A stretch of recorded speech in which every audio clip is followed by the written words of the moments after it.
الحمد لله رب العالمين، والصلاة والسلام على سيد المرسلين محمد وآله وأصحابه أجمعين. أما بعد، فأعوذ بالله من الشيطان الرجيم. بسم الله الرحمن الرحيم. يرفع الله الذين آمنوا منكم والذين أوتوا العلم درجات. وقال النبي صلى الله عليه وسلم: طلب العلم فریضة على كل مسلم ومسلمة. محترم حضرات، قرآن پاک کی جو آیت آپ کے سامنے تلاوت کی گئی، اس آیت کے اندر اللہ رب العزت نے ببانگ دوحل ایک اعلان فرمایا ہے.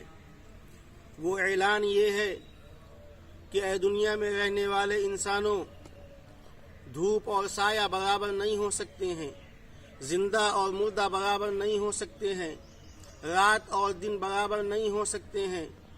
اسی طریقے سے وہ لوگ جن کے سینوں میں علم کی دولت ہے، جن کے سینوں میں علم کی مایا ہے، اور جو اس نعمت سے خالی ہیں، دونوں ایک لائن میں کھڑے نہیں کیے جا سکتے ہیں. قرآن مجید نے علم کی فضیلت کے سلسلے میں بے شمار قرآنی آیات موجود ہیں.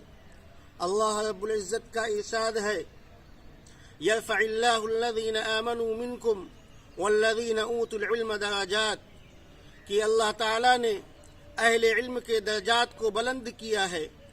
اہل علم وہ لوگ کہلاتے ہیں جن کے پاس دین کا علم ہوتا ہے، اور یہی علم جب انسان کے اندر ہوتا ہے تو اس سے حلال اور حرام کی تمیز پیدا ہوتی ہے. یہی وہ علم ہے جو انسانوں کو اندھیریوں سے نکال کر روشنی کی طرف لاتا ہے. یہی وہ علم ہے کہ جو صحیح نماز اور روزے کی ترغیب دیتا ہے. یہی وہ علم ہے کہ جو ہمیں صحیح زکوٰۃ دینے کی ترغیب دیتا ہے. اگر یہ علم ہمارے پاس نہ ہو تو میرے بھائی، نہ ہماری نمازیں صحیح ہو سکتی ہیں، نہ ہمارا روزہ صحیح ہو سکتا ہے، نہ ہماری زکوٰۃ صحیح ہو سکتی ہے. علم کی فضیلت کے سلسلے میں آقا مدنی تاجدار مدینہ احمد مجتبی محمد مصطفیٰ صلی اللہ علیہ وسلم نے ارشاد فرمایا ہے کہ طلب العلم فریضة على كل مسلم و مسلمہ، کہ ہر مسلمان، چاہے وہ مرد ہو، چاہے وہ عورت ہو، چاہے وہ چھوٹا ہو، چاہے وہ بڑا ہو، چاہے وہ دیہات کا رہنے والا ہو، چاہے وہ شہر کا رہنے والا ہو، چاہے وہ امیر ہو، چاہے وہ غریب ہو، چاہے وہ کالا ہو، چاہے وہ گورا ہو، طلب العلم فریضة على كل مسلم، کہ ہر مسلمان کے اوپر، چاہے وہ مرد ہو، چاہے وہ عورت ہو، علم کا حاصل کرنا فرض بتایا ہے. جب انسان کے اندر علم آتا ہے تو اس کے سوچنے کا معیار بدل جاتا ہے.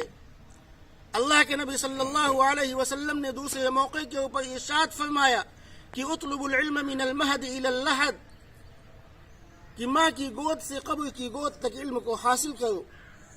حضرت ابو درداء رضی اللہ عنہ ارشاد فرماتے ہیں کہ میں دمشق کی جامع مسجد کے اندر بیٹھا ہوا تھا، اور ایک شخص آتا ہے اور کہتا ہے کہ اے صحابی رسول، اے رسول اللہ کے لاڈلے، میں آپ کے پاس کسی دوسری غرض سے نہیں آیا ہوں، میں تو آپ کے پاس صرف اس لیے آیا ہوں کہ میں نے سنا ہے کہ آپ ایک حدیث رسول اللہ صلی اللہ علیہ وسلم سے بیان کرتے ہیں، میں اس حدیث کو سننے کے لیے آپ کے پاس آیا ہوں. حضرت ابو درداء ارشاد فرماتے ہیں کہ فما جاء بک تجارۃ، کہ اے اللہ کے بندے یہ بتا کہ تو تجارت کی غرض سے تو نہیں آیا، کسی اور غرض سے تو نہیں آیا؟ اس شخص نے کہا کہ لا، اے اللہ کے پیغمبر کے لاڈلے، میری کوئی دوسری غرض نہ تھی. حضرت ابو درداء رضی اللہ عنہ ارشاد فرماتے ہیں کہ وہ حدیث میں تم کو سناتا ہوں جو اپنے محبوب صلی اللہ علیہ وسلم سے میں نے سنی تھی. آپ نے ارشاد فرمایا تھا کہ من سلک طریقا یلتمس فیہ علما سہل اللہ لہ بہ طریقا الی الجنہ، کہ جو شخص علم دین حاصل کرنے کے لیے کوئی راستہ طے کرتا ہے، کوئی مسافت چل کر کے آتا ہے، تو اس کو اپنے دل میں یہ خیال کر لینا چاہیے، اپنے دل میں یہ طے کر لینا چاہیے کہ اس کا یہ سفر قرآن کی ایک آیت کے لیے نہیں، حدیث کے ایک ٹکڑے کے لیے نہیں، بلکہ اس کا یہ سفر جنت کا سفر ہے.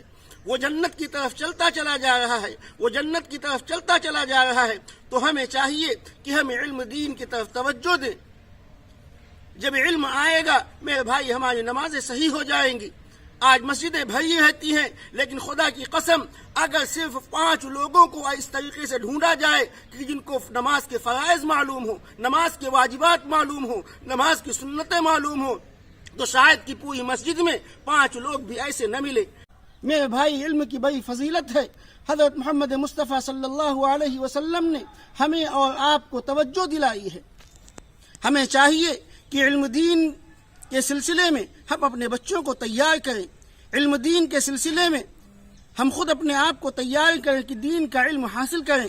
کیوں؟ اس لیے کہ دین کے علم کے بغیر نہ تو ہماری نماز صحیح ہو سکتی ہے، نہ تو ہمارا روزہ صحیح ہو سکتا ہے، نہ تو ہمارا حج صحیح ہو سکتا ہے، نہ ہماری زکوٰۃ صحیح ہو سکتی ہے۔ علم ایک ایسی چیز ہے جس کے ذریعے سے ہم اندھیرے اور اجالے کو پہچان سکتے ہیں۔